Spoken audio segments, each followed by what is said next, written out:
नमस्कार. पुन्हा एकदा आपलं स्वागत आहे म्युझिक्स मध्ये. मंडे म्युझिक्स जे काही मॅनेजमेंटचे आयडियाज आहेत, कन्सेप्ट आहेत, अ, ते ते छोट्या व मोठ्या उद्योजक दोघांपर्यंत पोहोचावे. बऱ्याच वेळेला हे कन्सेप्ट आपण आपल्या व्यवसायात वापरत असतो, मात्र त्याच्या मागची थिअरी काय किंवा ते कन्सेप्ट म्हणजे नक्की काय हे आपल्याला माहिती नसतं. आणि तेच समजवून देण्याचं, तेच कन्सेप्ट सामान्य जनांपर्यंत पोहोचवण्याचं काम आपण मंडे म्युझिक थ्रू करत आहोत. आजपर्यंत आपण बिझनेस मॉडेल कॅनव्हास, त्याच्यानंतर विजन, मिशन,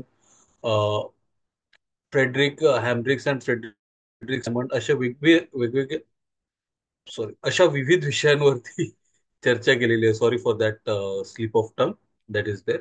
आपण customer segments, value proposition, customer empathy map, customer journey map अशा विविध विषयांवरती आजपर्यंत चर्चा केलेली आहे. आणि ते आपल्या युट्यूब चॅनलवर अवेलेबल आहात. तुम्ही जर हा एपिसोड ऑनलाईन पाहत असाल तर नक्की लाईक, शेअर आणि सबस्क्राईब करा, जेणेकरून नवीन व्हिडिओ जेव्हा अपलोड होईल तेव्हा तुम्हाला त्याचं इंटिमेशन येईल. तर आज आपण आजच्या विषयाला सुरुवात करूया. आजचा जो विषय आहे तो आहे व्हॅल्यू चेन अनालिसिस, आणि हा विषय आपण दोन भागात घेणार आहोत. आज फक्त आपण बेसिकली व्हॅल्यू चेन म्हणजे नक्की काय हे समजून घेण्याचा प्रयत्न करणार आहोत. तर सुरुवात करूया आता. व्हॅल्यू चेन हे काय आहे प्रकार हा, आणि तो आपण समजून घेणं किती महत्वाचं आहे, त्याच्यासाठी अगोदर काही महत्वाच्या गोष्टी. अ, प्रत्येक इंडस्ट्रीची स्वतःची अशी व्हॅल्यू चेन असते. आणि इंडस्ट्रीची जी व्हॅल्यू चेन असते ती त्या इंडस्ट्रीमध्ये वेगवेगळ्या ज्या कंपनीज आहेत, ज्या त्या इंडस्ट्रीमध्ये ऑपरेट करतायत किंवा त्यांचं कामकाज करत आहेत, त्या सगळ्या व्हॅल्यू चेनची मिळून क्युम्युलेटिव्ह व्हॅल्यू चेन त्या इंडस्ट्रीची बनते. तसंच प्रत्येक इंडस्ट्रीची स्वतंत्र अशी व्हॅल्यू चेन असते. राईट. प्रत्येक इंडस्ट्रीची असते. त्याच्यानंतर प्रत्येक ऑर्गनायझेशन म्हणजे त्या इंडस्ट्रीमध्ये जी वेगवेगळ्या कंपनीज कार्यरत आहेत, बिझनेस करत आहेत, त्यांच्या प्रत्येकाची व्हॅल्यू चेन वेगळी असते. भलेही त्या एकाच क्षेत्रात असल्या. जसं उदाहरण द्यायचं झालं तर टाटा मोटर्सची जी एंट्री लेवल कार आहे आपण ती घेऊया. पंच किंवा बाकीचे जे काही त्यांच्या एंट्री लेवलच्या कार आहेत, किंवा हुंडाईची किंवा मारुतीची घेऊया. या सगळ्यांची जी व्हॅल्यू चेन आहे ती वेगळी असणार. Right. Though they are part of one single industry, पण त्यांची व्हॅल्यू चेन वेगवेगळी असणार आहे. तसंच बोलायचं झालं तर हॉटेल्सचं घेऊ शकतो आपण. राईट. ताज जे आहे आणि जिंजर या दोघांची व्हॅल्यू चेन जी आहे ती वेगळी असणार. तसंच व्हॅल्यू चेन आपण पुढे समजून घेऊ. हा व्हॅल्यू चेनचे वेगवेगळे टप्पे असतात आणि प्रत्येक टप्प्यावरती दोन संध्या किंवा दोन प्रकारे आपण व्हॅल्यू चेन लिव्हरेज करू शकतो. एकतर कॉस्ट कमी करण्यासाठी, कॉस्ट लिडरशिप म्हणजे आपले जे कॉम्पिटिटर आहेत, आपले जे स्पर्धक आहेत, त्यांच्यापेक्षा आपण कमी किमतीत ही सर्व्हिस इतरांना देण्याचा प्रयत्न करू शकतो. किंवा आपली सर्व्हिस इतरांपेक्षा कशी वेगळी आहे, आपण काहीतरी वेगळं का करतोय, कसं करतोय, हे दाखवून देऊ शकतो आपण. तर ह्या दोन संधी किंवा या दोन चान्सेस जे आहेत व्हॅल्यू चेन मध्ये, एक कॉस्ट लिडरशिप आणि डिफरन्शिएट करण्यासाठी जी संधी उपलब्ध होते ती व्हॅल्यू चेन थ्रू होते. व्हॅल्यू चेनचा कन्सेप्ट मायकल पोर्टर यांनी मांडलेला आहे. मायकल पोर्टरचं पहिलं पुस्तक जे आहे कॉम्पिटिटिव्ह स्ट्रॅटेजी, तो यशस्वी झाल्यानंतर त्याने त्याच्यानंतर त्याचं पुढची पायरी म्हणून कॉम्पिटिटिव्ह एडव्हान्टेज हा पुस्तक लिहिला. आणि कॉम्पिटेटिव्ह एडव्हान्टेज हा पुस्तक लिहिताना कॉम्पिटेटिव्ह एडव्हान्टेज गेन करण्यासाठी व्हॅल्यू चेन अनालिसिस किंवा व्हॅल्यू चेन ही एक खूप महत्वाची गोष्ट आहे, हे त्याने त्याच्यामध्ये नमूद केलेलं आहे. आणि आज आपण त्या व्हॅल्यू चेनच विषयी बोलणार आहोत. आणि जसं मी सुरुवातीला सांगितलं, आज आपण फक्त व्हॅल्यू चेन हा कन्सेप्ट म्हणजे नक्की काय त्याच्याबद्दल माहिती घेणार आहोत. त्याच्यानंतर आपण कॉस्ट लिडरशिप आणि डिफरन्शिएटच्या हिशोबाने व्हॅल्यू चेन कशी वेगवेगळी असते ते आपण पुढच्या वेळेला आपण ते डिस्कस करू. Right. So with that let's try and understand what is a value chain. कुठलाही व्यवसाय, मग तो कन्सल्टिंगचं असू दे, सर्व्हिस असू दे, किंवा राईट सॉफ्टवेअर असू दे, प्रोडक्शन असू दे, त्या व्यवसायाचे वेगवेगळे टप्पे असतात. प्रत्येक टप्पा म्हणजे right from raw material procurement, आपण जेव्हा एखाद्या व्यवसायाची सुरुवात करतो आणि ते करण्यासाठी, तो प्रोडक्ट बनवण्यासाठी जो रॉ मटेरियल लागतो, त्या रॉ मटेरियल पासून ते तो प्रोडक्ट कस्टमरच्या हातात जाईपर्यंत आपण वेगवेगळ्या त्याच्यावरती ऑपरेशन्स किंवा प्रोसेसेस करत असतो. आणि सरतेशेवटी फुल्ली फायनल पॅकेज किंवा फिनिश्ड प्रोडक्ट जो आहे तो कस्टमरच्या हातात सुपूर्द करतो.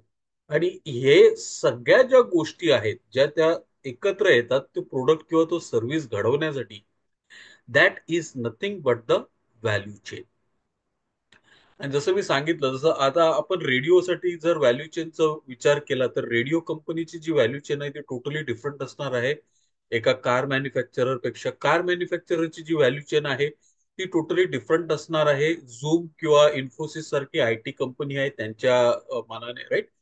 बट बेसिकली व्हॅल्यू चेन जेव्हा आपण बोलतो तेव्हा right from raw material, right, ती प्रोडक्ट किंवा तो सर्व्हिस देण्यासाठी, प्रोडक्ट किंवा तो सर्व्हिस देण्यासाठी आपल्याला जे काही स्टेप्स जाव्या लागतात किंवा पार कराव्या लागतात, त्या स्टेप्सना आपण व्हॅल्यू चेन असं म्हणतो.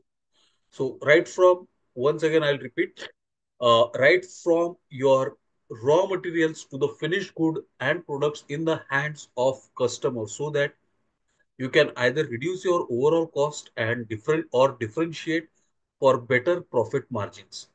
व्हॅल्यू चेनचा महत्वाचा घटक जसं मी सांगितलं, पोर्टरने जेव्हा ही संकल्पना मांडली, कॉम्पिटिटिव्ह ऍडव्हान्टेज गेन करण्यासाठी सुद्धा आहे. Right, so this is about value chain. Value चेनचा जो गोल आहे, कॉस्ट लिडरशिप अँड डिफरन्सिएशन, हे दोन मेन गोष्टी आहेत. आणि porter was very smart, sorry, porter was very smart, कारण पोर्टरचे जे जेनरिक स्ट्रॅटेजीज आहेत, आपण डिफरन्सिएशन, कॉस्ट लिडरशिप आणि फोकस विषयी अगोदर बोललेलो आहोत. पोर्टरचे जे काही जेनरिक स्ट्रॅटेजीज आहेत त्या कशा प्रकारे आपण इम्प्लिमेंट करू शकतो किंवा प्रत्यक्षात आणू शकतो, त्याच्यासाठी किंवा ते लोकांपर्यंत पोहोचावं म्हणून त्याच्यासाठी त्याने व्हॅल्यू चेनचा जो हा कन्सेप्ट आहे तो आणलेला आहे. आता कॉस्ट लिडरशिप आणि डिफरन्सिएशन, आता आपण जेव्हा बोलतो कॉस्ट लिडरशिप तेव्हा नक्की कशाविषयी बोलतोय?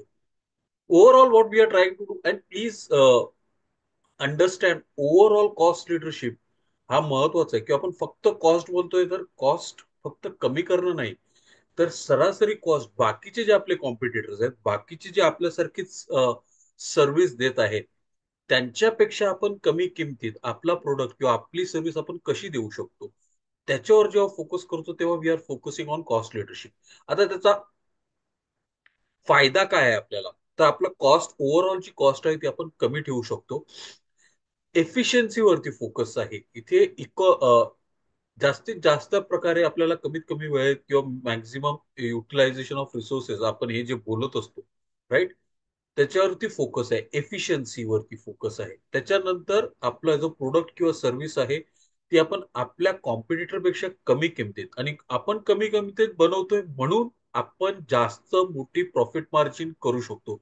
एक सिंपल उदाहरण देतो ऍपलचं, बऱ्याच जणांना माहिती नसेल, पण ऍपलची जी प्रॉफिट मार्जिन आहे इट इज समवेअर अराउंड 48%. आणि ऍपलचे जे काही कॉम्पिटिटर्स आहेत, सॅमसंग वगैरे, त्यांची जी प्रॉफिट मार्जिन, त्यांच्यामध्ये जी तफावत आहे, it is somewhere around 38%, 35 to 38%च्या रेंजमध्ये आहे. म्हणजे जवळपास 6 ते 10% फरक आहे. ऍपल इज समवेअर अराउंड 45% आणि सॅमसंग इज समवेअर अराउंड 38%. तर 6 ते 10%च्या आसपास फरक आहे दोघांमध्ये. You can just imagine what difference it makes, right. तर दॅट इज द ऍडव्हान्टेज. आपली जर व्हॅल्यू चेन आपण जर नीट समजून घेतली तर या गोष्टी आपण करू शकतो. आता हे होण्यासाठी आपल्याकडे काहीतरी प्रोप्रायटरी टेक्नॉलॉजी जी दुसऱ्याकडे नाही आहे आणि त्याचा पुरेपूर फायदा आपल्याला मिळतो. आज इलॉन मस्क आहे, त्याच्याकडे मार्सवर जाण्याची जी काही टेक्नॉलॉजी आहे किंवा रॉकेट, रियुजेबल रॉकेट बनवण्याची जी काही टेक्नॉलॉजी आहे, that gives him the advantage. हाच ऍडव्हान्टेज कधी कधी एखादी कंपनी एका रेंजमध्ये म्हणजे स्टार्ट टू एंड पासून त्या मार्केटमध्ये सगळ्या सर्व्हिसेस देत असेल, then it becomes easier for them to have better profit margin. म्हणजे उदाहरण द्यायचं झालं तर ऍपलचंच घेऊ आपण पुन्हा एकदा. ऍपलचे प्रोडक्ट्स जे आहे ते स्वतःच्या स्टोअर्स मधून सुद्धा विकतं, right. And because they sell it through their own stores, त्याच्याकरता त्यांना प्रॉफिट मार्जिन खूप मोठी ठेवता येते, अनलाईक डिस्ट्रीब्युटर्स अँड रिटेलर. परत जे काही डिस्ट्रीब्युटर्स रिटेलर्स ऍपलचे आहेत, ऍपल खूप मोठा ब्रँड आहे, तर त्यांना नॉर्मली ऍपल जे सांगेल त्या किमतीतच विकावं लागतं. इवन आपण डीमार्ट मध्ये जातो किंवा आता बिग बाजार नाहीये पण रिलायन्स स्मार्ट मध्ये जातो, they have something called as private labels. Private labels काय असतात तर ते त्यांनी स्वतःच बनवलेले कपडे किंवा प्रोडक्ट्स किंवा सर्व्हिसेस असतात. मला वाटतं डीमार्टचा परमिया करून ब्रँड आहे आणि बाकीचे जे काही क्लोथिंग ब्रँड्स आहेत त्यांचे ते इन हाऊस बनवलेले आहेत. त्याच्याकरता त्यांची जी मार्जिन आहे, त्यांचा जो कॉस्ट बेनिफिट आहे तो खूप मोठा होतो. कॅन कारण त्यांना दुसरे जे रिटेलर्स किंवा डिस्ट्रीब्युटर्स आहेत त्यांना ह्या पैसा द्यावा लागत नाही. Unlike a traditional cloth manufacturer और शर्ट मॅन्युफॅक्चरर, त्याला ते स्वतः बनवायचं, नंतर मग ट्रान्सपोर्टेशन किंवा डिस्ट्रीब्युटर रिटेलर त्यांची मार्जिन द्यावी लागते. या उलट डीमार्ट किंवा ऍपल सारख्या कंपन्यांना हा ऍडव्हान्टेज मिळतो, right. So that is in terms of cost differentiation. आपण काहीतरी इतरांपेक्षा वेगळा देतोय आपल्या प्रोडक्टमध्ये किंवा सर्व्हिसमध्ये, अशा काही गोष्टी आहेत ज्या दुसरा कोण देऊ शकत नाही, आणि that is what allows us to charge extra.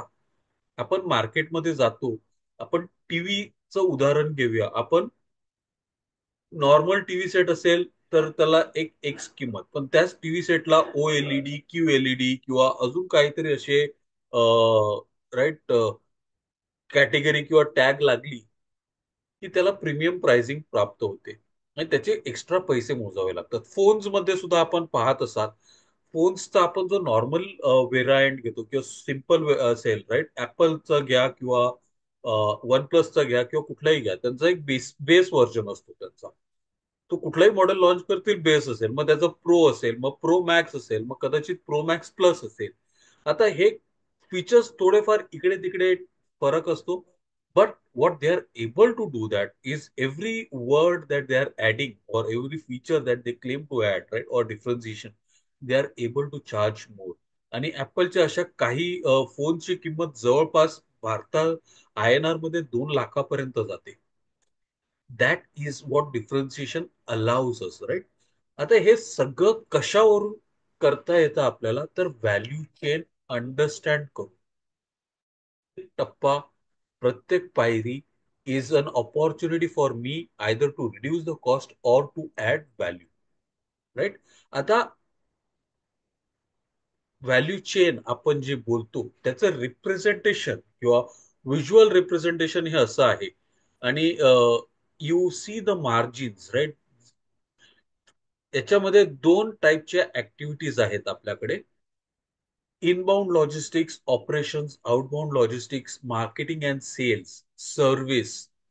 ह्या ज्या काही ऍक्टिव्हिटीज आहेत त्या प्रायमरी ऍक्टिव्हिटीज आहेत. आपला प्रोडक्ट किंवा आपली सर्व्हिस देण्यात या गोष्टी डायरेक्टली इन्व्हॉल्ड आहेत, त्या इम्पॉर्टंट आहेत आणि त्यांचं डायरेक्ट इंटरॅक्शन आहे, म्हणून त्या प्रायमरी ऍक्टिव्हिटीज आहेत. या उलट सपोर्ट ऍक्टिव्हिटीज ज्या आहेत त्या बॅकग्राऊंड मध्ये कुठेतरी आहेत. त्यांचा डायरेक्टली नसला तरी इनडायरेक्टली त्यांचा प्रभाव आहे. आपण कॉस्ट रिड्यूस करण्यासाठी आणि डिफरन्सिएशन करण्यासाठी प्रायमरी आणि सपोर्ट ऍक्टिव्हिटीज दोन्हींचा वापर करू शकतो. एक सिंपल एक्झाम्पल देतो: एटीएम्स. बँक्सचे जे एटीएम्स आहेत, राईट, बँकची primary activities is providing banking services. आता बँकिंग सर्व्हिसेस प्रोव्हाइड करायचं झालं तर त्याच्यामध्ये त्याची मार्केटिंग आली, कस्टमर्सना त्याच्याबद्दल अवेअरनेस क्रिएट, या सगळ्या गोष्टी आल्या, त्यांचा बराचसा खर्च होतो, राईट. आणि हे जर द्यायचं झालं तर आपल्याला ब्रांच लागते आणि त्या ब्रांच थ्रू आपण सर्व्हिसेस देतो. पण ते न करता, राईट, जे सपोर्ट ऍक्टिव्हिटीज आहे ते पूर्णपणे बाजूला करून फक्त टेक्नॉलॉजीच्या जोरावर they have created a ATM which more or less acts like a branch. आणि अशा प्रकारे त्यांनी त्यांची कॉस्ट तर कमी केलीच, पण त्यांनी एक डिफरन्सिएशन इमिडिएट सर्व्हिस आपल्याला दिली, जी आपण 24/7 कधीही यूज करू शकतो. Same goes for internet banking, right? So these are all activities that are there. आपल्या प्रत्येकाचा व्यवसाय, राईट, प्रायमरी आणि सपोर्ट ऍक्टिव्हिटीज मध्ये विभागलेला असतो. आपण त्याच्याबद्दल फारसा विचार करत नाही, किंवा आपण त्या हिशेबाने आपल्या व्यवसायाकडे पाहत नाही. ते कसं पाहायचं, ती प्रोसेस काय आहे, ती आपण नंतर जाणून घेणार आहोत, right? But today we will try and understand this activities that are there. तो पहिली जी ऍक्टिव्हिटीज आहेत, प्रायमरी ऍक्टिव्हिटीज, राईट, जसं मी सांगितलं, ते त्या बिझनेसच्या डायरेक्टली क्रिएटिंग दॅट बिझनेस आणि गेनिंग अ कॉम्पिटेटिव्ह ऍडव्हान्टेज त्याच्यामध्ये इन्व्हॉल्ड आहेत. तसंच सेकंडरी ऍक्टिव्हिटीज आपल्याला एफिशियन्सी गेन करण्यासाठी आणि कॉम्पिटेटिव्ह ऍडव्हान्टेज बिल्ड करण्यासाठी सुद्धा आपल्याला मदत करत असतात. आता प्रायमरी ऍक्टिव्हिटीज काय आहेत? तर रॉ मटेरियल जे मी आणतो, त्याचा जो सप्लाय आहे, मी माझ्या वेंडर कडून प्रोक्युअर केलं. मग ते आणल्यानंतर मी कुठे ठेवणार, त्याची इन्व्हेंटरी मॅनेजमेंट कशी करणार, त्याची टॅगिंग कशी करणार, त्याच्यासाठी स्टोर हाऊस वेअरहाऊस जो लागणार आहे ते किती मोठं लागणार आहे मला, माझी इन्व्हेंटरी जस्ट इन टाइम असणार आहे. जस्ट इन टाइम म्हणजे काय, मला जेव्हा लागेल तेव्हा बाजारात माझ्याकडे येणार आणि मी लगेच उपयोगात आणणार, तशी असणार आहे. किंवा माझी ऑलरेडी मोठा वेअरहाऊस असणार आहे, तिथे मी हे सगळे स्टोर करून ठेवणार आहे, right? So that is inbound logistics. आजकाल झेप्टो आणि जे काही क्विक कॉमर्स कंपन्या आलेल्या आहेत, त्यांनी इनबाउंड लॉजिस्टिक्सच्या साठी डार्क हाऊसेस केलेले आहेत. डार्क हाऊसेस काय आहेत? तर बेसिकली कस्टमर आपल्याकडून ऑर्डर करेल या अँटिसिपेशन मधून त्यांनी मोठे मोठे वेअरहाऊसेस बांधलेले आहेत, आणि कुठल्या प्रोडक्ट्सला मागणी असण्याची शक्यता आहे ते सगळे स्टोर करून ठेवलेले आहेत. आता ते ठेवण्यासाठी त्यांना जी जागा लागते ती वेअरहाऊस आहे. आता तेवढं जर ऑर्डर नाही केली तर तेवढी सगळी इन्व्हेंटरी मॅनेज करायची, रन करायची, मेंटेन करायची, ही खूप मोठी कॉस्ट आहे. या उलट बजाजचं जर आपण एक्झाम्पल घेतलं, Bajaj works on just in time philosophy. बजाजची जी इन्व्हेंटरी प्रोडक्शनला जाणार आहे आणि त्या प्रोडक्शनसाठी जेवढं रॉ मटेरियल लागणार आहे, त्याचे वेगवेगळे स्लॉट्स आहेत. त्या स्लॉटला त्यांचे जे काही रॉ मटेरियल प्रोव्हायडर्स आहेत, त्या स्लॉटला ते आणून त्यांचं स्टॉक रेप्लेनिश करतात, आणि मग त्यांची बजेटची प्रोडक्शन लाईन चालू होते, right? This is inbound logistics. याच्याशी रिलेटेड म्हणजे मी जो काही रॉ मटेरियल घेतला आहे तो किती दिवसांचा घेतलेला आहे, किती दिवस स्टोअर करून राहावा लागणार आहे, त्याचे मेंटेनन्सवर काय खर्च होणार आहे, तुम्ही कशा प्रकारे वापरणार आहे, ह्या सगळ्या गोष्टी इज इनबाउंड लॉजिस्टिक्स. त्याच्यानंतर येतं ऑपरेशन्स. ऑपरेशन्स मध्ये आपण जे काही ऍक्टिव्हिटीज करतो, आपला रॉ मटेरियल फिनिश्ड गुड होण्यासाठी जे काही करावं लागतं, दॅट इज युअर ऑपरेशन्स. मग तुम्हाला जर केक बनवायचा असेल, किंवा तुम्हाला सॉफ्टवेअरचं प्रोडक्ट रन करायचं असेल, किंवा कोड रन करायचं असेल, तुम्हाला मॅन्युफॅक्चरिंग ऍक्टिव्हिटी करायची असेल, तुम्हाला कुकिंग केटरिंग ऍक्टिव्हिटी करायची असेल, ह्या सगळ्या गोष्टी आपण काय करतो, जे रॉ मटेरियल घेतलेलं आहे त्याला एका फिनिश प्रोडक्ट मध्ये कन्वर्ट करण्यासाठी जी काही प्रक्रिया करतो, दॅट इज ऑपरेशन्स. आणि मग हे सगळं तयार झाल्यानंतर मला मार्केटमध्ये नेऊन ठेवायचं आहे. मग मी अगोदरच बनवतो का, मग ते बनवून ठेवलेलं असतं माझ्याकडे, की मेड टू ऑर्डर असतं? मग जर बनवून ठेवलेलं आहे तर मला स्टोअर करायला पुन्हा इन्व्हेंटरी लागणार, त्याची डिस्पॅचमेंट करावी लागणार, त्याच्यासाठी मला सप्लाय चेन सिस्टम्स बघावे लागणार, वेगवेगळ्या वेंडर्स बरोबर, ट्रान्सपोर्टर्स बरोबर माझं टायअप असणार आहे, त्यांची शिपिंग करावी लागणार आहे, मला ते कस्टमरच्या दरवाजापर्यंत कसा पोहोचेल, या सगळ्या गोष्टींची मला तरतूद करून ठेवावी लागणार आहे. आणि that is nothing but your outbound logistics. आता जर झूम सारखी आपण कंपनी बोललो, तर झूम आउटबाउंड लॉजिस्टिक्स, झूमचं जे आहे ते त्यांचं डिस्ट्रीब्युशन नेटवर्क आहे, ते ऑनलाईन आहे. आपण वेबसाईटवर जातो, त्यांचा ऍप डाउनलोड करतो, किंवा त्यांचे सॉफ्टवेअरचे जे काही प्रोग्राम्स आहेत, EXE कोड आहे, किंवा जे काही आहे ते आपण डाउनलोड करून, that becomes an outbound logistics for a software company, right? Service कंपनीसाठी त्यांच्याकडून आपण जेव्हा जे काही प्रोडक्ट किंवा सर्व्हिस घेतो, मग ती सर्व्हिस देण्यासाठी त्यांना जे काही करावं लागतं, that becomes outbound logistics for them. So त्याच्यानंतर येतं मार्केटिंग अँड सेल्स. आपला प्रोडक्ट आणि सर्व्हिस आपण मार्केटमध्ये कशा प्रकारे इंट्रोड्यूस करतो, किती त्याच्यावरती ऍडव्हर्टायझिंगचा खर्च करतो, किती प्रमोशनल ऍक्टिव्हिटीज करतो, किती लोकांना आपल्याला भेटावं लागतं, किती ठिकाणी आपल्याला डेमो द्यावे लागतात, किती ठिकाणी आपल्याला प्रोटोटाईप द्यावे लागतात किंवा आपल्याला डेमॉन्स्ट्रेशनसाठी घेऊन जावं. ह्या सगळ्या गोष्टी मार्केटिंग अँड सेल्स रिलेटेड आहे. आपला प्रोडक्ट जास्तीत जास्त लोकांपर्यंत, कस्टमर पर्यंत पोहोचावा, म्हणून आपण जे काही करतो that is all included in the marketing and sales. मग आपल्या जे काही सेल्स एक्झिक्युटिव्ह आहेत त्यांचा पगार, right, all all those things are included in marketing and sales. आज आता आपण इथे विचार करूया, मी मार्केटिंग अँड सेल्स एक्झिक्युटिव्ह न वापरता online digital medium through I start selling, right? So I am able to save cost on my sales executives, right? So मिंत्रावरती आज आपण पाहत आहोत किंवा फ्लिपकार्ट वरती किंवा Amazon वर आपण जेव्हा बाय करतो, आपण ते प्रोडक्ट शोधतो आणि हे करतो. They don't have to keep sales executive or anybody that is there, right? तर तो खर्च त्यांचा वाचतो. मग ते ते डिस्काउंटमध्ये किंवा बाकीच्या इतर ठिकाणी वापरतात, right? Basically marketing and sales is anything and everything to ensure और create awareness and make sure that the reaches in the hands of the customer. That is marketing and sales. आणि last but not the least is services. आपण एकदा हा product विकल्यानंतर कस्टमरला काही problem आला, challenge आली, इश्यू आली, तर मग काय करतो आपण? कस्टमर कडून फीडबॅक घेतो किंवा कस्टमरशी संपर्कात असून ते ते इन्स्टॉलेशन, म्हणजे त्याने एसी विकत घेतलं तर त्याचं इन्स्टॉलेशन बरोबर झालं की नाही, ड्रेस विकत घेतलं तर त्याची फिटिंग आणि फिटमेंट बरोबर आहे की नाही, राईट? किंवा मोबाईल फोन घेतला तर तो व्यवस्थित चालतोय किंवा नाही, or any other thing that is there. So we try to ensure that these things are there, right? So हे सगळं सेल्स सर्व्हिस झाल्यानंतर किंवा कस्टमर केअरला, सपोर्ट सिस्टमला ते कॉल करतात, त्याचा आन्सर्स वगैरे द्यावे लागतात. All these things are primary activities. So once again, primary activities are inbound logistics, operations, outbound logistics, marketing and sales आणि सर्व्हिसेस. आणि ह्या सगळ्या गोष्टी जेव्हा आपण करतो, तेव्हा आपल्याला एक चांगली प्रॉफिट मार्जिन मिळण्याची शक्यता आहे. आता इथे प्रत्येक टप्प्यावरती पुन्हा एकदा I will repeat, we have an opportunity either to reduce cost or to add value, and that is what we need to do. So हे झाले प्रायमरी ऍक्टिव्हिटीज. आता आपण जाऊया सेकंडरी ऍक्टिव्हिटीज कडे. तर सेकंडरी ऍक्टिव्हिटीज मध्ये पहिलं जे आहे ते फर्म इन्फ्रास्ट्रक्चर आहे. आता फर्म इन्फ्रास्ट्रक्चर विषयी एक महत्वाचा मुद्दा लक्षात ठेवणं गरजेचं आहे, की फर्म इन्फ्रास्ट्रक्चर पूर्ण ऑर्गनायझेशनला लागू पडतो. बाकीचे रिसोर्सेस जे आहेत ते पूर्ण ऑर्गनायझेशन वापरत असेल किंवा नसेल, राईट?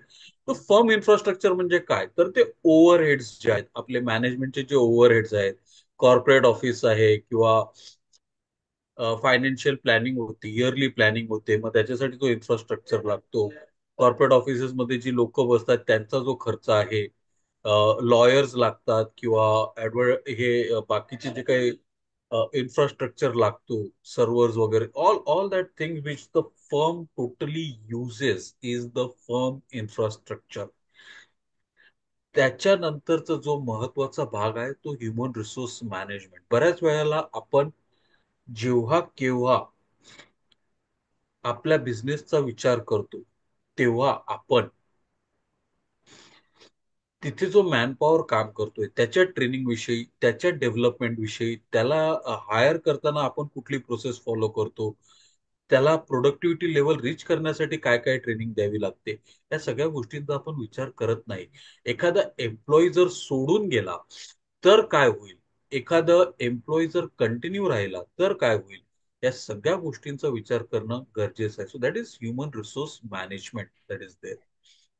आणि याच्या व्यतिरिक्त जे आहे ते टेक्नॉलॉजी. टेक्नॉलॉजी म्हणजे आपण सीआरएम सिस्टम वापरतो, ईआरएम वापरतो, नंतर मग जे काही नवीन सॉफ्टवेअर्स वगैरे वापरतो, right? We are using this to gain advantage over our competitors or our peer companies. That is technology development. आणि हे करण्यासाठी जो काही खर्च असतो तो इन्व्हेस्टमेंट करतोय नाही करत आहे, that is technology development that is there. आज कुरिअर पासून ते मला वाटतं education institutes to everybody is using hotels restaurants वगैरे सगळे टेक्नॉलॉजीचा वापर काही ना काही प्रकारात करत आहेत. आणि त्याचा बराचसा फायदा त्यांना आपल्या कस्टमरसाठी होतोय. Right. Just to give example, Swiggy टेक्नॉलॉजीचा वापर करतोय की फास्टेस्ट रूट किंवा रूट ऑप्टिमायझेशन साठी यूज करतोय, जेणेकरून त्यांना त्यांच्या कस्टमर पर्यंत लवकरात लवकर तो फूड किंवा सर्व्हिस पोहोचवता येईल. And last but not the least is the procurement. Right. ते प्रोक्युअरमेंट करतात ते कशा प्रकारे करतात, ते रॉ मटेरियल एकदाच घेतले जातात की वारंवार घेतले जातात किंवा आठवड्यातनं एकदा महिन्यातनं एकदा, त्याची क्वालिटी कशी आहे, त्याचा बजेट कसा प्रिपेअर केला जातो. राईट. त्याच्यासाठी लागणारी बाकीची जी इक्विपमेंट आहे, साधन सामुग्री आहे, ती कशा प्रकारची, जो प्रोक्युअरमेंट बेसिकली कशी होती आणि त्याचा कितीचा प्रभाव पडतो, ह्या सगळ्या गोष्टी आहेत. एक सिंपल सांगायचं झालं तर प्रोक्युरमेंट करताना आपण जर टप्प्याटप्प्याने घेतले तर आपल्या खर्चावर काय इम्पॅक्ट होतो. आपण जर एकसाथ सगळं रॉ मटेरियल घेतलं तर आपल्या खर्चावर काय इम्पॅक्ट पडू शकतो, या सगळ्या गोष्टींचा विचार जेव्हा आपण करतो ते सपोर्ट ऍक्टिव्हिटीज मधल्या प्रोक्युरमेंट या ऍक्टिव्हिटीमध्ये करतो. आता का महत्वाचं आहे व्हॅल्यू चेन? सगळ्यात महत्वाची गोष्ट म्हणजे आपले सप्लाय चेन आपल्याला मॅनेज करायला खूप सोपं जातं. बऱ्याच वेळेला व्हॅल्यू चेन आणि सप्लाय चेन हे दोन्ही शब्द इंटरचेंजेबली वापरले जातात, पण ते तसं नाही आहे. त्या दोन्ही वेगवेगळ्या गोष्टी आहेत. राईट. व्हॅल्यू चेन ही आपल्याला जर आपण नीट व्यवस्थित समजली तर आपलं सप्लाय चेन म्हणजे जे काय आपल्याला रॉ मटेरियल बाकीची त्यांची मुवमेंट आहे ते प्रॉपरली ऑर्गनाईज करायला खूप सोपं जातं. डिसिजन मेकिंग मध्ये फायदा होतो. कुठला प्रोडक्ट किती प्रमाणात, काय रॉ मटेरियल्स, काय खर्च आहे, कुठे आपण कमी जास्त करू शकतो, किती क्वांटिटी मध्ये करू शकतो, काय डिफरन्सिएशन तिथे देऊ शकतो, कॉस्ट किती कमी करू शकतो, हे आपल्याला निर्णय घ्यायला सोपं होतं. कस्टमर सॅटिस्फॅक्शन म्हणजे कस्टमरचे जे काही इनकन्व्हिनियन्स आहे. बुक माय शोचं उदाहरण घ्या. बुक माय शो मुळे मला आता थिएटरसाठी रांगेत जाऊन तिकीट काढायला राहणं, उभं राहावं लागत नाहीये. Customer is happy. QTS app जो आहे तो बऱ्याचशा प्रमाणात आता आपण बरीचशी लोक रेल्वेच्या रांगेत उभं राहण्यापेक्षा UTS ऍपद्वारे त्यांच्या तिकिटाचा किंवा रेल्वेचा पास वगैरे जो आहे तो ऍपद्वारे काढतात. Right. And that is led to increase in customer satisfaction. या सगळ्या ज्या गोष्टी आहेत त्या इनोव्हेशन आणि डेव्हलपमेंट आहेत. राईट. नवीन इनोव्हेशन, काहीतरी नवीन टेक्नॉलॉजी, काहीतरी नवीन इनोव्हेशन होतंय. का तर या सगळ्यांनी म्हणजे एटीएम पासून तर ऑनलाईन ऑर्डरिंग पासून इंटरनेट बँकिंग, या सगळ्या गोष्टींमध्ये इनोव्हेशन आहे. काहीतरी वेगळं आपलं सप्लाय चेन आहे त्याच्याकडे एका नव्या दृष्टीने, एका नव्या दृष्टिकोनातून पाहिलं गेलेलं आहे. And then that has been used to create new products or services which are ultimately benefiting the customer. आज एन्व्हायरमेंटल पोल्युशन किंवा ESG, एन्व्हायरमेंट, सोसायटी आणि गव्हर्नन्स याविषयी बराचसा बोललं जात आहे, लिहिलं जात आहे, बिझनेसेस कडून अपेक्षा केली जाते. मग आपली कुठली ऍक्टिव्हिटी कशा प्रकारे एन्व्हायरमेंटला इम्पॅक्ट करते, ते कार्बन फुटप्रिंट रिड्यूस करण्यासाठी आपण त्या ऍक्टिव्हिटीकडे कशा प्रकारे पाहू शकतो, या सगळ्या गोष्टी व्हॅल्यू चेन मुळे आपण नीट व्यवस्थित बसून अभ्यास करून सोडवू शकतो किंवा त्या सोडवण्याच्या दृष्टीने एक महत्वाचं पाऊल टाकू शकतो. And last but not the least, जसं मी सुरुवातीला पण सांगितलं, it helps you gain a competitive advantage. Right. आता आपण मॅकडॉनल्डचं उदाहरण घेऊया. मॅकडॉनल्ड्सचं जे आहे इनबाउंड लॉजिस्टिक्स, राईट. मॅकडॉनल्डचे काही जे काही लो कॉस्ट सप्लायर्स आहेत, रॉ मटेरियल प्रोव्हायडर्स आहेत, बिव्हरेजसाठी मॅकडॉनल्ड्सचा टायअप आहे. राईट. या सगळ्या गोष्टी किती प्रमाणात येणार, कुठे येणार, ते तिथून कुठे मूव्ह होणार, कशा होणार, या सगळ्या गोष्टी इनबाउंड लॉजिस्टिक्स मध्ये कव्हर केल्या जातात मॅकडॉनल्डच्या. त्याच्यानंतर आज जगभर मॅकडॉनल्ड्सचे 41,000 पेक्षा जास्त ब्रांचेस आहेत. इनफॅक्ट याच्यापेक्षाही जास्त आहेत. राईट. मग ते प्रत्येक ऑपरेशन सक्सेसफुली त्याच पद्धतीने कशा प्रकारे केलं जाईल, रन होईल, याच्याकडे कटाक्षानं लक्ष दिलं जातं. That is the operations for McDonald's. आता आउटबाउंड लॉजिस्टिक्स मॅकडॉनल्ड्समध्ये, जरी इंडियामध्ये ना आपण मॅकडॉनल्ड्स रेस्टॉरंट सारखं ऑपरेट करतं, रेस्टॉरंट फॉर्मॅटमध्ये ऑपरेट करतं McDonald's. But traditionally you go to European और US मार्केट्स, मॅकडॉनल्डचा फोकस जो आहे किंवा रेस्टॉरंट नावाचा प्रकार खूप कमी ठिकाणी मॅकडॉनल्ड्सचा तुम्हाला US किंवा युरोपमध्ये दिसेल. It is mostly a drive through किंवा सेल्फ सर्व्हिस आहे तिकडे, राईट. बसण्याची जागा हार्डली एक दोन किंवा तीन टेबल असेल तर, right. So the outbound logistics is different in western countries. It is little different in India. That is there. त्याच्यानंतर मार्केटिंग अँड सेल्स, आपण जर पाहत असाल मॅकडॉनल्डच्या ऍड्स आपल्याला भरपूर ठिकाणी, बऱ्याच ठिकाणी दिसत असतात, सोशल मीडियावर दिसत असतात, न्यूजपेपर्स मध्ये दिसत असतात, टीव्हीवर दिसत असतात. They do a lot of marketing because they need more and more people to come walk in to McDonald's and utilise their services. आणि जेवढं त्यांचे टेबल्स किंवा कव्हर जास्त होतील, तेवढ्या प्रमाणात त्यांना फायदा जास्त होणार, right. And services, obviously McDonald's quality customer care वरती फोकस करतं. त्यांचं स्वतःचं ट्रेनिंग इन्स्टिट्यूट आहे. प्रत्येक एम्प्लॉईला त्यांची सर्व्हिस कशी चांगली राहील, आपण ऑर्डर केल्यानंतर कशी चांगली राहील, त्याची सर्व्हिस दिली, ट्रेनिंग दिली जाते त्यांना, आणि त्याचा इम्पॅक्ट त्या सर्व्हिसमध्ये दिसून येतो, राईट. आणि ते आपल्याशी बोलताना, वागताना सर, मॅडम वगैरे ग्रीटिंग वगैरे करणार, नमस्कार बोलणार किंवा गुड मॉर्निंग, गुड आफ्टरनून वगैरे बोलणार. ह्या सगळ्या गोष्टी तुम्ही जर लक्ष दिलं बारकाईने, दे फॉलो इट रिलिजियसली, आणि एकदम नॅचरल वाटतं. असं ओढून ताणून नुसतं हे केलेलं नाहीये, right. Services that is there. This helps McDonald's to generate profits and revenues. That is there. Firm इन्फ्रास्ट्रक्चरचं जे आहे, मॅकडॉनल्डचे ऑफिसेस आहेत जगभर, कारण या एवढा मोठा जो 41,000 प्लसचा आउटलेट्सचा हे आहे, तिथे कंट्रोल करणं, लक्ष देणं, देखरेख करणं, त्याच्यानंतर legal matters, right. Franchises establish करताना जे लिगल लॉज, कम्प्लायन्सेस वगैरे ते सगळे आहेत, ते सगळं त्यांचं फर्म इन्फ्रास्ट्रक्चर आहे, तो कॉमन आहे, जो पूर्ण फर्म वापरते.